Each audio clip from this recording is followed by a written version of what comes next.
आप सभी व्यूअर को मेरा नमस्कार। मैं डॉक्टर विजय वर्मा और आप देख रहे हैं आपका अपना चैनल बैट हेल्थ केयर।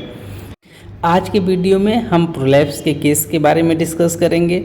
ये एक ऐसा केस है कि जो एक गाय जो सुबह 9 बजे के आसपास बच्चा देती है, बच्चा जो होता है वो नॉर्मली हो जाता है, लेकिन जब जेर गिरने की बारी आती है तो जेर के साथ साथ इसका पूरा का पूरा यूट्रस बाहर आ जाता है। फिर मेरे पास फ़ोन आता है उस पशुपालक का। फिर मैं बताता हूँ, चूँकि हमारे यहाँ एम्बुलेंस का उद्घाटन उसी दिन होना था और हम लोग उसकी तैयारी के कार्यक्रम में व्यस्त थे, तो मैंने अपनी परिस्थिति बताई कि हम इस कारण इस जगह पे व्यस्त हैं, इसलिए अपना आने में असमर्थता व्यक्त की।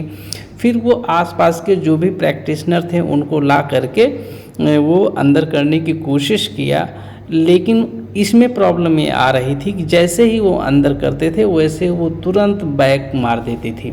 मतलब वो इतना स्ट्रेन ले रही थी जिसकी वजह से वो यूट्रस अंदर फिट नहीं हो पा रहा था और वो बाहर आ जा रहा था। फिर उस पशुपालक ने हमारे पास फ़ोन किया कि साहब आ करके देख लीजिए, नहीं तो मेरी ये गाय मर जाएगी। जब दोबारा उस पशुपालक का फ़ोन आया और उसने बताया कि साहब मेरी गाय अभी तक सही नहीं हुई है और उसका पूरा का पूरा जो बच्चेदानी है वो बाहर ही पड़ा हुआ है, उसको जो भी लोग अंदर डाल रहे हैं वो एक झटके में बाहर कर दे रही है।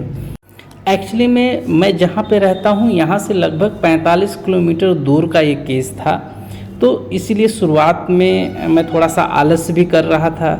लेकिन जब पशुपालक ने पूरी कहानी बताई और बताया कि कोई भी व्यक्ति सफल नहीं हो रहा है, फिर मैं शाम हो रही थी, इसके बावजूद भी मैं वहाँ पे गया और देखा सारा का सारा यूट्रस बाहर पड़ा हुआ था और उसमें इन्फेक्शंस और स्वेलिंग भी काफ़ी ज़्यादा हुई थी और ब्लीडिंग भी काफ़ी मात्रा में हो चुका था और गाय जो है वो खड़ी नहीं हो पा रही थी, वो घिसट कर दूसरी जगह पे पहुंच चुकी थी।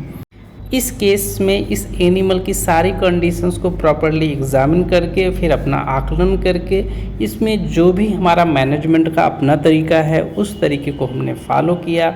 उस मैनेजमेंट के तरीके में सबसे पहले हमने इसको फ्लूइड थेरेपी दिया। फ्लूइड थेरेपी में जो हमने फ्लूइड यूज किया वो DNS यूज किया, RL यूज किया और माइफेक्स यूज किया। इसके बाद फिर हमने जो प्रोलैप्स मास था वहाँ से कोशिश किया कि उसमें स्वेलिंग को मिनिमाइज किया जा सके। उस स्वेलिंग को मिनिमाइज करने के लिए हमने शुगर साल्ट और अल्कोहल का यूज किया। उसके बाद हमारा जो यूट्रस का साइज़ था काफ़ी हद तक वो कम हो गया।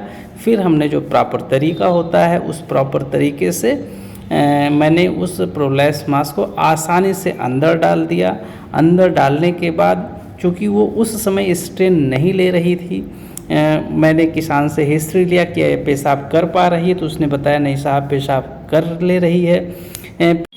फिर भी प्लास्टिक की एक पाइप को उसके यूरेथ्रा के थ्रू डाल करके उसके यूरिनरी ब्लैडर तक पहुंचाया और मैंने कोशिश किया कि उसका जितना भी यूरिन हो वो सारा का सारा बाहर निकाल सके ताकि वो दोबारा से स्ट्रेन ना ले।